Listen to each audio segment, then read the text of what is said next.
On est avec Iraj Keshmiri pour parler d'une conférence qui va avoir lieu, donc organisée par Attaque Besançon le 26 mai prochain à 20h. On vous donnera l'adresse en fin d'interview parce que justement, Iraj sera le conférencier.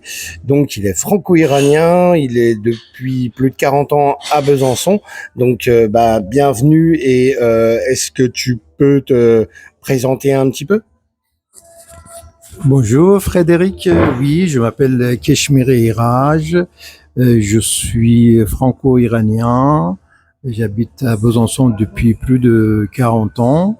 Au départ, j'étais étudiant en médecine et par la suite, comme j'ai pas réussi mes études en médecine, j'ai commencé à travailler à l'hôpital. Après 30 années de l'hôpital, je suis en retraite actuellement depuis déjà 7 ans et j'exerce parallèle à ma retraite dans le domaine de la traduction auprès des réfugiés afghans en tant qu'interprète et expert judiciaire auprès de la cour d'appel de Besançon. Alors, réfugiés afghans, donc là pour le coup, c'est plutôt loin de l'Iran. Est-ce que tu parles, donc j'imagine que tu es polyglotte et comment tu t'es retrouvé justement à faire de la traduction pour des Afghans? Oui, effectivement, je suis polyglotte. Les Afghans parlent ce qu'on appelle dari, une majorité. Hein. Et dari, en fait, c'est l'origine de la langue persane que je parle et qui est ma langue maternelle, en fait. D'accord. Donc il y a ce lien là aussi avec l'Iran entre les Afghans et les Iraniens du coup.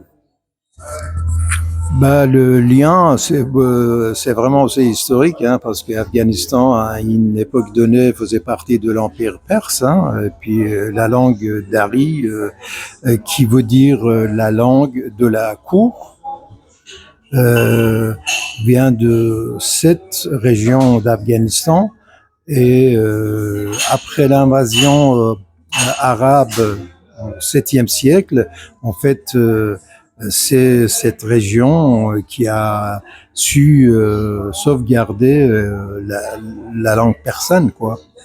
Donc, en réalité, dari et persan, c'est la même langue avec quelques différences.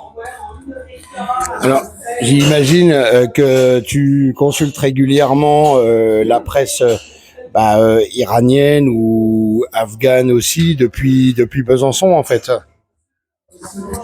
Oui, effectivement, je consulte les sites en persan pour m'informer sur ce qui se passe en Iran par rapport à l'actualité. Et maintenant, avec cette histoire de guerre, bien sûr, guerre entre les États-Unis et l'Iran. Alors ton domaine à la base c'est la médecine, mais du coup on t'emmène un petit peu sur des terrains historiques, notamment avec la conférence qui va avoir lieu le 26 mai. Oui, c'est vrai, mais bon, après, moi, je suis arrivé en France en tant que réfugié politique. Donc, du coup, j'étais toujours intéressé par la politique et les actualités. Donc, je me suis jamais séparé de ce domaine qui me fascine et que j'aime bien, le domaine de la politique. Et est-ce que c'est la première fois que tu vas animer une conférence? Conférence proprement dit, comme je suis un peu syndicaliste, j'ai CFDT retraité, CFDT actif quand j'étais actif, et puis je milite, c'est pas un secret, au Parti socialiste. Ça m'arrive de temps en temps de m'exprimer, mais conférence proprement dit, c'est la première fois que j'exerce, et on verra bien. Et alors, est-ce que tu as déjà eu l'occasion de retourner en Iran depuis ces 4 dernières décennies où tu es à Besançon? Je suis arrivé en France en 1984 Donc, j'y ai retourné en 2008, juste avant la crise. Et depuis, j'y suis pas retourné. Donc, ça fait quoi, presque 18 ans que je suis pas retourné en Iran. D'accord. Donc, depuis 18 ans, j'imagine que tu suis un peu l'évolution. Et quelle est selon toi l'évolution entre la dernière fois que tu es allé et ce qu'on peut voir aujourd'hui, ce que tu peux suivre du coup à travers la presse et aussi, j'imagine, à travers les contacts que tu as encore là-bas?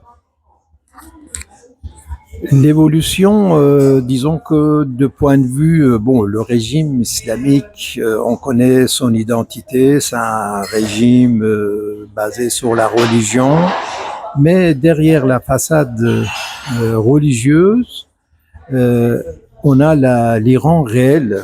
Donc l'Iran réel, comme cette guerre l'a démontré, avance à son rythme et la guerre entre l'Iran et les États-Unis a démontré que l'Iran a fait des progrès scientifiques considérables et on l'a remarqué dans sa résilience qui ne vient pas du régime islamique parce que eux, ils ont rien dans le ventre. Hein.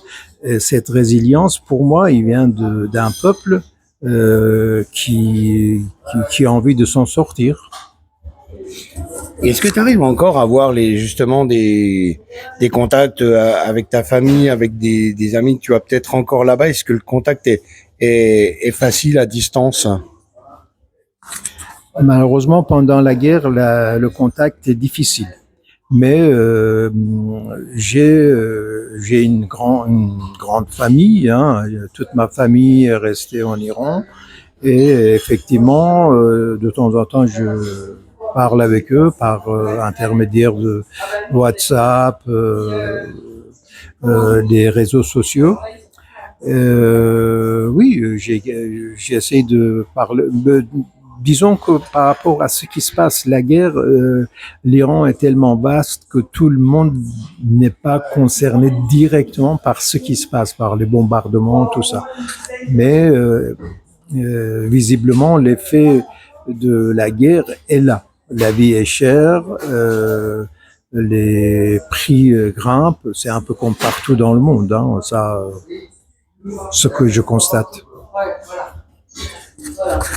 D'accord, en tout cas, on te remercie d'être passé par la chaîne YouTube pour un petit peu amorcer la conférence, donc qui, on le rappelle, aura lieu le 26 mai à 20h. C'est à Hop Hop Hop, donc du côté de la place Saint-Jacques, et ça sera dans la salle Le Grand Labo. Donc on vous attend là-bas. Et puis pour ceux qui pourront pas venir, il y aura une diffusion en direct sur cette chaîne YouTube.